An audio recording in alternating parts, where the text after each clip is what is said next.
Okay, so Texas has a wealth of hunting opportunities, but nothing will get a hunter's heart pounding more than working a spring gobbler, calling him in, putting on a show for you. That's exactly what we're doing this week on Texas Outdoors.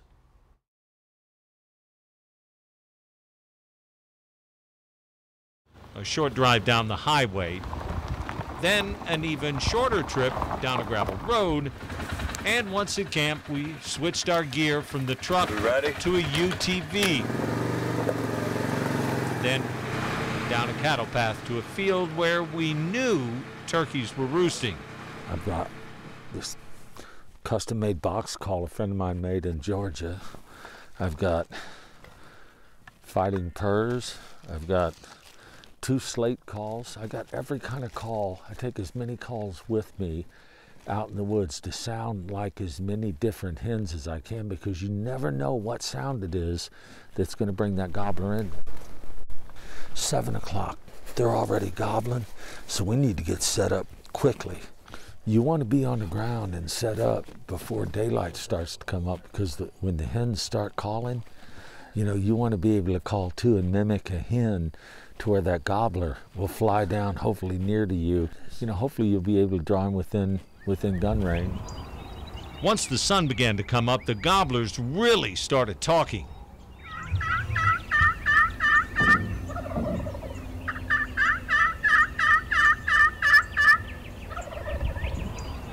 We heard 6 or 7 different birds, all within calling distance. Boy, the thing about turkeys, they have such keen eyesight. I mean, you have to completely camo up. After what seemed like an eternity of silence, he peeked out from behind the cedars. Down to the right of the feeder. See him? That gobbler put on a show, but no matter how sweetly I called, he wasn't coming in, staying out about 80 yards and then disappearing. A few minutes later, we saw why. Hens were coming to him. A couple of hours later, we had to admit we'd lost. Turkeys won, Barry nothing. I went out the next day, and the turkey outsmarted me again. The third time, I set up about 40 yards closer, sinking inside a cedar. I called and called, but not a peep. There he is. This sly, lovesick gobbler tried sneaking in. But this time, I outsmarted him.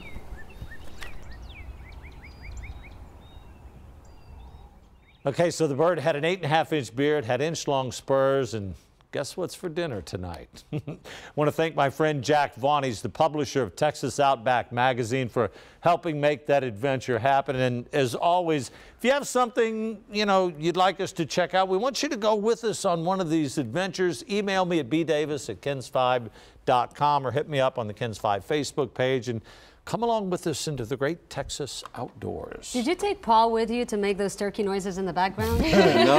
No, Paul said he's never been turkey hunting, so I'm thinking maybe in a week or so. Let's go. Let's do it. I'm going to see if I can arrange. You have to bring all of us then. You can't just bring Paul.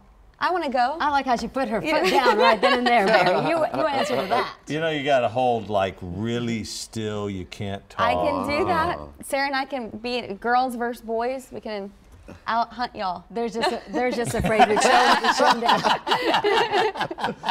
Well, I think it would be a lot of fun, whether it's 2 of us or 4 of us. I'd rather it be 4, you know. It's really exciting. It's a fun thing to do. And it's wonderful to eat. It's awesome. I think it's amazing. It's a lot different. It's almost the opposite of like ducks or something, because a lot of action with ducks. This, you got to be really quiet. Yeah, and still. Wow. All right. Love it. Cool Looked like the weather was pretty good that day. It looked like. It was beautiful. All right. Outside this morning.